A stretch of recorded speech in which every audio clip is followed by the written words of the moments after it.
Bondy, France. Population 53,000. 14 schools. Nearly 100 football clubs. The ratio tells you what this suburb exists to produce. This is where Kylian Mbappé learned to play, where William Saliba learned to defend, two of the most valuable footballers on earth from the same postcode. This is not coincidence. This is infrastructure. Professional football moved over 8 billion euros in transfer fees last year. That money has to come from somewhere. So do the players. The world's best footballers are not born. They are mined from a handful of the planet's poorest districts through a system designed to extract maximum value at minimum cost. And almost none of that value stays where the talent came from. Map the birthplaces of Europe's top league players. Clusters emerge. The Paris banlieues, the favelas of São Paulo and Rio, the suburbs of Lagos and Accra. Talent does not distribute evenly. It concentrates where poverty meets infrastructure. These are not random locations. They share a profile: high youth unemployment, limited educational pathways, and football as one of the few visible routes out. The game does not discover talent in these places. It farms it. The numbers are staggering. Qatar's Aspire Academy has scouted over 3.5 million boys across 3 continents. They are not looking for hundreds.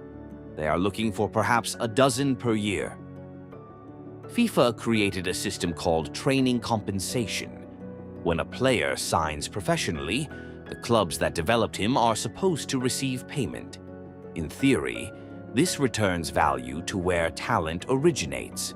Remember this mechanism. You will understand why it fails by the time we reach Ghana. Ghana's Right to Dream Academy runs roughly 25,000 children through tournaments each year. From those 25,000, approximately 18 receive scholarships. 0.07%. The funnel is not inefficient. It is designed this way. The boys who enter these systems are not hobbyists.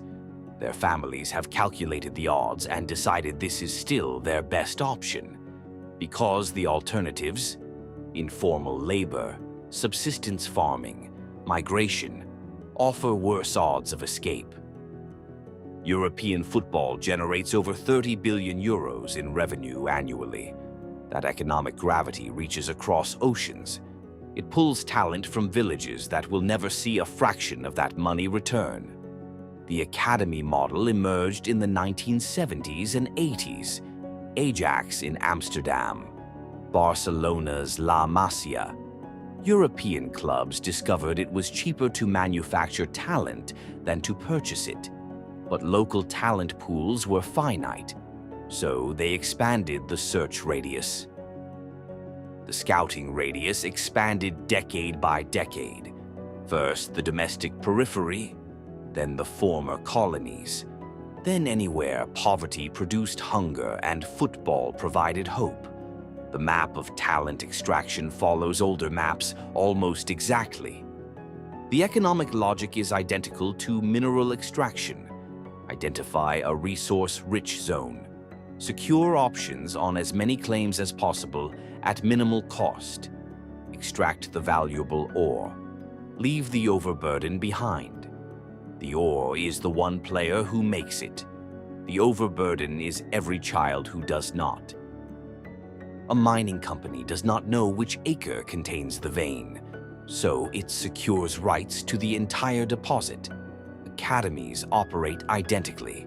Sign options on 208-year-olds. Wait to see which one develops.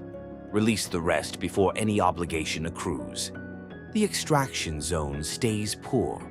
The processing center captures the value. Bauxite leaves Guinea. Aluminum is refined in Norway. Cocoa leaves Ghana. Chocolate is made in Switzerland. Talent leaves Bondy. Careers are monetized in Paris. The pattern is structural. The complication is this. Some academies are not predatory. Right to Dream in Ghana provides accredited education, not just football training. Its graduates attend universities, not just professional clubs. The system contains both exploitation and opportunity. That is what makes it difficult to dismantle. FIFA prohibits international transfers of players under 18, with exceptions for moves within the European Union and certain other conditions. But enforcement is inconsistent. The rules contain loopholes. And where rules fail, intermediaries emerge to exploit the gaps. The French NGO Foot Solidaire estimates that roughly 15,000 West African teenagers are taken to Europe each year by unlicensed agents. The agents promise trials with professional clubs. Most boys fail those trials. Most agents then disappear. The boys are left alone in foreign countries without documentation, money, or legal status. 15,000 annually. That is 41 per day. For every African player who appears in a European top flight, hundreds were processed through the same pipeline and abandoned when they proved insufficiently valuable. The abandoned boys face limited options: illegal work in the informal economy, street homelessness, or returning home to families who sold land, livestock, everything to fund a dream that has now collapsed. The shame of that return is its own form of imprisonment. The incentive structure makes this rational. Agents face no consequences for abandoning clients. Families cannot verify credentials or claims. And every Mbappe, every Saliba, every success story that escapes these districts becomes the advertising that recruits the next generation. But here is the mechanism that matters most. Forget the traffickers. Forget the unlicensed agents. Even when the system works exactly as designed, even when transfers are legal, contracts honored, careers launched, the value still does not return to where the talent came from. FIFA's training compensation rules entitle development clubs to payment when their former players sign professional contracts. For a player trained from age 12 to 23, fees can exceed hundreds of thousands of euros. But claiming requires legal resources, administrative capacity, and the ability to prove training records across years. Most African academies lack all three. European clubs employ legal departments larger than some African academies' entire staff. The rules exist. The mechanisms exist. But access to those mechanisms is asymmetric. The system does not fail. It functions precisely as designed, for those with the resources to operate it. Solidarity contributions. A 5% levy on transfer fees meant to flow back to training clubs frequently disappear. Complex transfer structures, intermediary clubs, and contractual waivers dilute payments before they reach origin academies. A €50 million transfer might generate $2.5 million in solidarity payments. The academy that trained the player from age 8 might receive a few thousand, or nothing. The academies that produce the talent often cannot pay their coaches. They develop players whose eventual transfer fees fund stadium expansions in Manchester and Munich, while their own pitches turn to mud. The extraction is not incidental. It is the business model. Underfunded academies cannot provide education alongside training. They cannot offer medical care when knees fail at 16. They cannot create fallback options for the 99% who do not make it. So families grow more desperate. And desperate families are easier prey for the next unlicensed agent with a promise. Bondy has 100 football clubs because football is what Bondy is organized to produce. Not for Bondy, for Paris, for Europe, for the global market. The The community has become an extraction zone for human capital it cannot capture. The same pattern repeats in Accra, in Lagos, in São Paulo. The local calculation is rational but self-defeating. Invest in football because it offers a lottery ticket out. But that investment crowds out alternatives: vocational training, small business development, education, that might serve the 99% who will never leave. Every Mbappe validates the gamble. Every Saliba confirms that escape is possible. The system does not need most bets to pay off. It needs just enough winners to keep the extraction zones producing new prospects.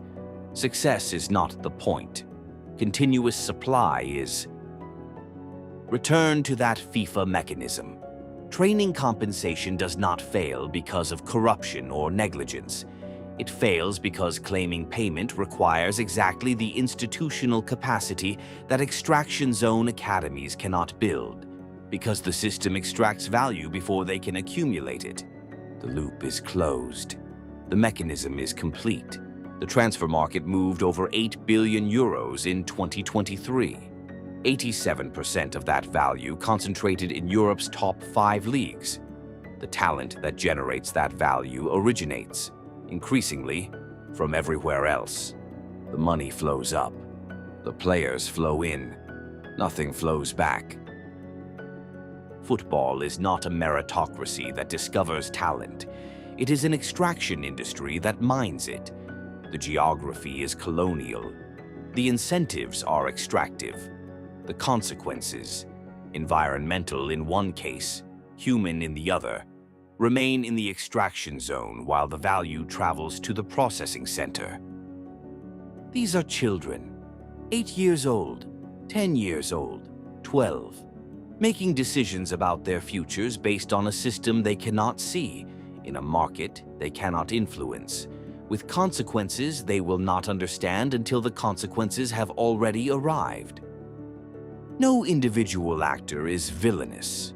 European clubs maximize value. Academies do what they can with what they have. Families make rational bets given their options. Agents respond to incentives. The outcome is not the product of bad people. It is the product of a bad system operating exactly as designed. Football is visible. The players are famous. The money is tracked, but the pattern extends beyond sport. Wherever human capital develops in one place and is monetized in another, nurses, engineers, software developers, the same extraction geography applies. Football just makes the mechanism impossible to ignore. Football has transfer registries.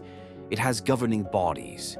It has compensation mechanisms written into its rules. If even this system, with all its visibility, all its documentation, all its regulatory infrastructure, cannot prevent extraction, what does that suggest about every other pipeline we do not see? The problem is not insufficient rules. It is insufficient leverage. Until extraction zone communities can capture value from their own production, through ownership, through processing capacity, through institutional power, the geography of extraction will remain fixed. The rules will continue to be written by those who benefit from the current arrangement. Bondy, France. Population 53,000, 14 schools, 100 football clubs. The ratio no longer looks like opportunity. It looks like a mining concession. And somewhere right now, an 8-year-old is lacing up boots, entering a system that will process 10,000 to find one. The pipeline does not pause. The extraction continues.